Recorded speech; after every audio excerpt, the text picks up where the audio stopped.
A mai étel, amit készíteni fogok, az a Közel-Keletről származik. És mindig szoktam erről beszélni, hogy civakodnak, hogy kié a dicsőség, hogy honnan származik az étel, vagy ki találta fel. Hát ez az étel is egy olyan, amelyen civakodni szoktak, hogy vajon Libanonéje, vagy Marokkóéje, vagy Izraeléje.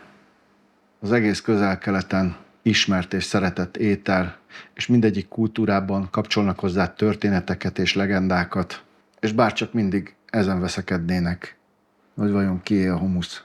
De ez egy főzőcsatorna, megvannak a források, és megvannak azok a médiumok, ahonnan lehet tájékozódni, hogy mi történik ott pontosan. Szerintem ezt senki emberfia nem tudja, és nekünk nem is ez a dolgunk. Mi csak csináljuk tovább a dolgunkat, nem szabad elhagyni az őrhelyünket, azt kell csinálni, amit tudunk, meg amihez értünk. Most néhány másodperc csenddel adózzunk az ártatlan áldozatoknak.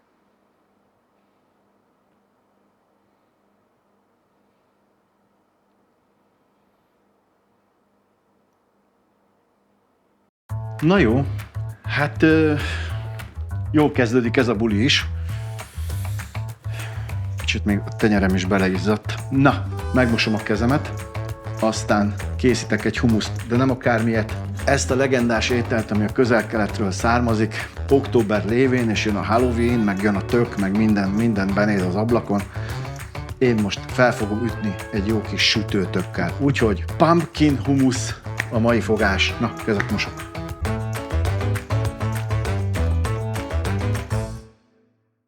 Na, és ha már a kezemet megmostam, akkor hoztam is egy kis meleg vizet. 3,5 deciliter, körülbelül 40 fokos víz. 40 fokos vizet azt úgy lehet megállapítani, amikor azt hiszed, hogy hújúj, már mindjárt süt. 40 Celsius fokos víz, mondjuk egy ilyen 2/3 tasak száraz élesztő, 1 teáskanál cukor. Ígyni.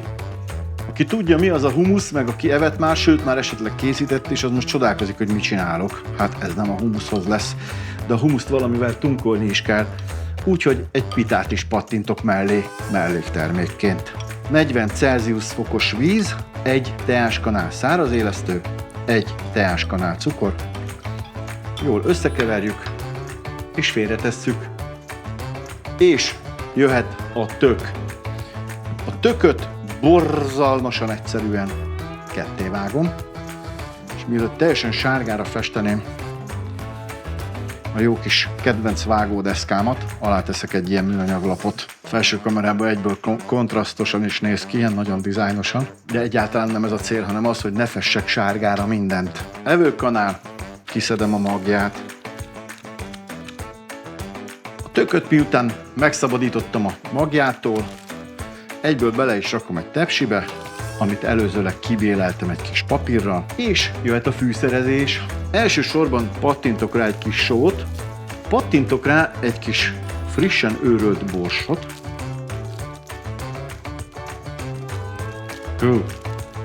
És megint csak kotányi pajtikánk nagy napjának ígérkezik. Ebből a jó kis kotányiféle őrölt fahéjból fogok rászórni az egészre. Én bizony még rácsorgatok egy pici mézet. Azt tartom, hogy a sós ételeknek is nagyon jól áll egy kis méz egyébként. Különösen, hogyha a méz egy picit így karamellizálódik a hőtől, akkor az ellenállhatatlanul finom tud lenni. Én bizony nem vagyok rest kotányi pajtikánktól egy kis Amazonas chilit is belepattintani a szajréba. Ebből is csak egy nagyon keveset, mert ez aztán el tudja vinni a bulit. Nincs más dolgom, mint hogy egy egész salottahagymát mellé hajítsak, és mellé hajítok én 2-3 ilyen szép nagy gerezd fokhagymát, így ahogy van héjastól. Most ezt a kis kombót, ami fahéjból áll, chiliből, borsból és sóból, valamint egy kis mézből, fokhagymából és salottahagymából a 220 Celsius fokra előmelegített sütőbe be is hajítom.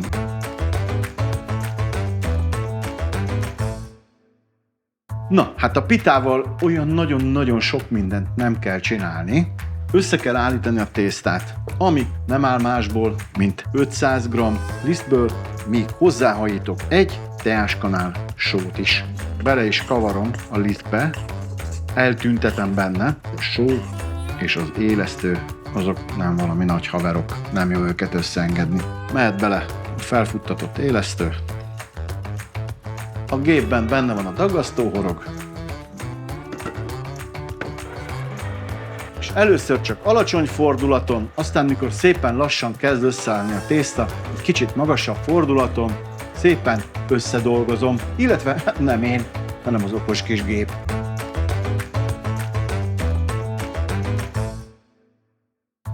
A pita tésztája el is készült, gyönyörű, finom, lágy, ilyen kis cipóvá formázom, szórok rá egy nagyon pici lisztet, ígyni, szépen egy tiszta ruhával letakarom, lehetőleg meleg helyen, egyenletes hőmérsékletű meleg helyen agyon, hát körülbelül egy olyan 45 percet, 47 percet pihenni és kelni.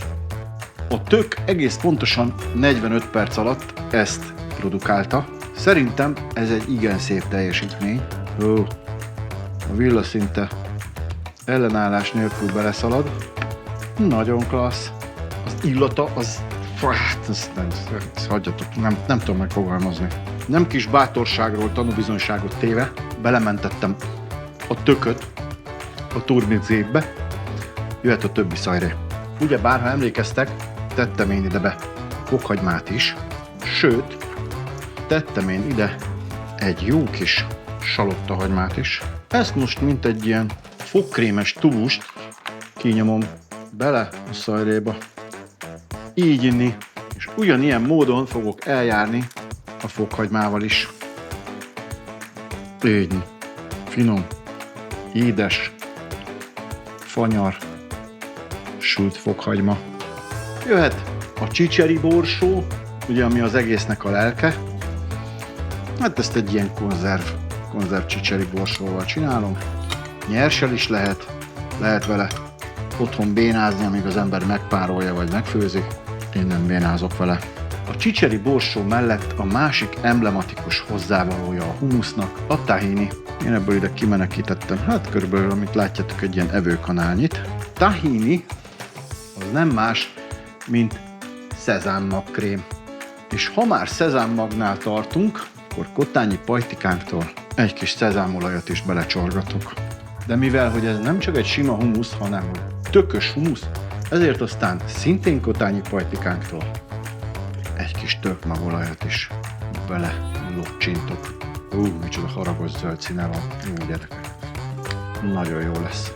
Most pedig a nap fénypontja a marokkói humusz fűszerkeverék.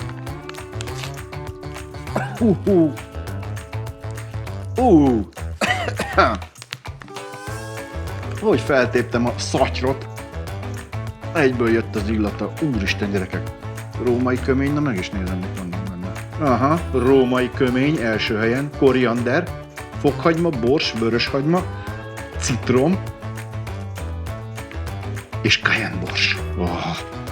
Na ez az én hadarom. Mehet bele. De ezzel még nem végeztünk. Nem véletlenül napoznak itt ezek a finom lime-ok az elejétől kezdve.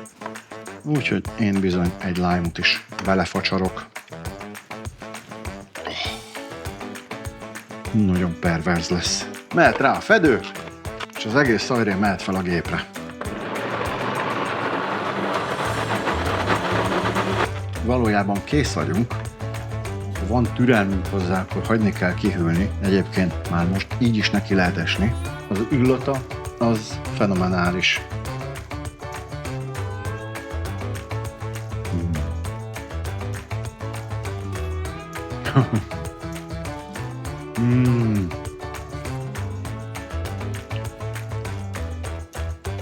Nagyon finom lesz. Na, a humusz szépen hűl. Pitatésztánk gyönyörűen megdagadt. Kirakom ide a deszkára, ígyni, és elosztom 6 felé.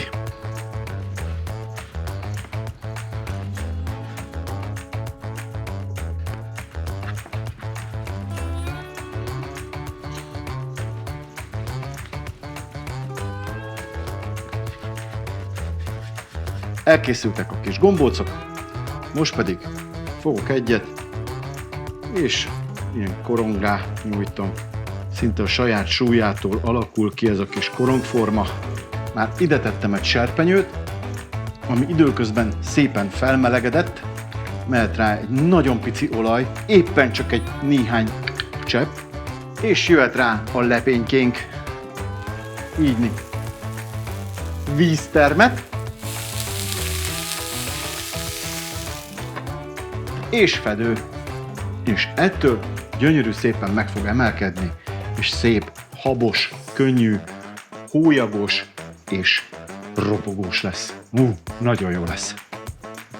Örömmel jelentem, a pita kenyér készletünk maximalizálva lett.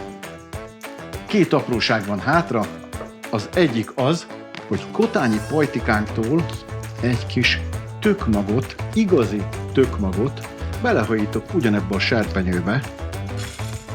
Így. És nagyon picit megpirítom, életre keltem. Ezt fogom majd rászórni ropogós elemgyanánt az egész szajrénak a tetejére. A másik pedig az, ebbe a kis joghurtba én most belefacsarok egy kis lime levet, így, és ezt is rá fogom szépen locsolgatni a humuszunk tetejére. Úristen, de finom ez, gyerekek, megőrült. Tökmagok alatt el is zárom a hőt, a serpenyő melege elintézi a többit. Mi hiányzik még? Valami hiányzik. Ja, tudom, mi a harmadik dolog, gyerekek. A kis házi kertészetemből pattintok egy kis koriandert is. Megőrültök. Na kérem, pirított tökmag, egy kis koriander, egy kis finom joghurt, sóval, limelével. Na most áll minden készen ahhoz, hogy tálaljak. Jöhet egy kis humusz, így a tányér közepére. Még egy kis humusz, még humusz. Remélem látszik, milyen szép állaga van. Nem folyós, de azért még ilyen habkönnyű. Egyet körözök vele jobbra, egyet balra, egyet jobbra, egyet balra.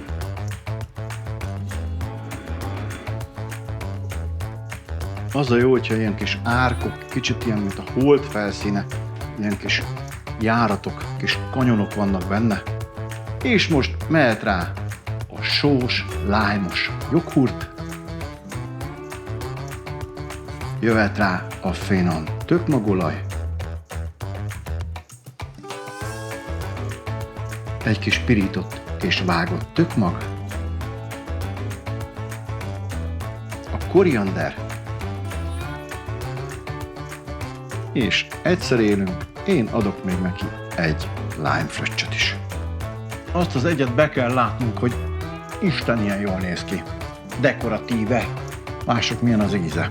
Az a legjobb az egészben, hogy nem kell hozzá evőeszköz, csak a gyönyörű pita. Ez egy igazi szép, egészséges falat. Mindenből van rajta.